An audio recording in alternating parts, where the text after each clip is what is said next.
மாண்புமிகு தமிழ்நாடு முதலமைச்சர் அவருடைய ஆணைக்கினாங்க எங்களுடைய சுற்றுலாத்துறை மூலம் முட்டுக்காடு பகுதி அதேபோல் முதலியார் இரண்டு இடங்களிலும் இந்த சுற்றுலாத்தலத்தை எப்படி மேம்படுத்துவது, இங்கே எப்படி நம்முடைய மாநிலம் மட்டுமல்லாமல் மற்ற மாநிலங்கள் வெளிநாடுகளிலிருந்து வருகின்ற சுற்றுலா பயணிகள் பாதுகாப்பாக வந்து செல்ல வேண்டும்.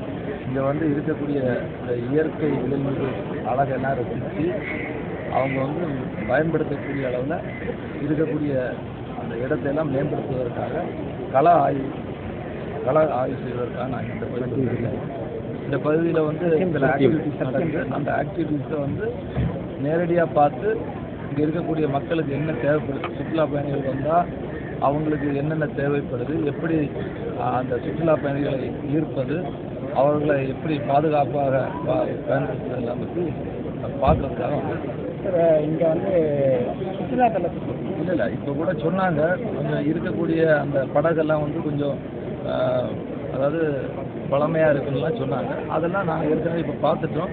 இங்கே இருக்கக்கூடிய ஜட்டி அதே மாதிரி இங்கே இருக்கக்கூடிய பில்டிங்ஸில் சில குறைபாடுகள்லாம் சொல்லியிருக்காங்க. அதெல்லாம் வந்து நிச்சயமாக நாங்கள் ஆய்வு செய்திருக்கோம். இந்த துறை மூலம் உடனடியாக அதற்கான பணிகளை நாங்கள் மேற்கொள்வோம். சார் தொடர்ச்சியாக இந்த இடத்துல இப்போ வந்து பேருந்து வசதி இல்லை சார், அதனால் வந்து சுற்றுலா பயணிகள் பொதுவாக வர முடியல. காரு இருசக்கர வாகனத்தில் வரணும் வராங்க. அந்த மாதிரி பஸ் வசதி இருந்து பஸ் ஸ்டாண்டு இருந்ததுன்னா பஸ் நிற்கிற இடம் இருந்தால் கூட வெளியில் சுற்றுலா அதிகமாக வருவாங்க. ஆனால் இது பல ஆண்டுகளாக இப்போ பொதுமக்களுடைய கருத்தாக இருக்குது. இல்லை அப்படி வந்து அதாவது இங்கே வந்து போகிறதுக்கு சுற்றுலா பயணிகளுக்கு அதுக்கான வசதிகள் இல்லைன்னா நிச்சயமாக இப்போ பஸ் இல்லைன்னு சொல்கிறீங்க. போக்குவரத்துறை அவர் அமைச்சர்கிட்ட வந்து இந்த கவனத்தை கொண்டு சென்று அதுக்கான ஏற்பாடுகளை நம்ம நிச்சயமாக. Okay, thank you.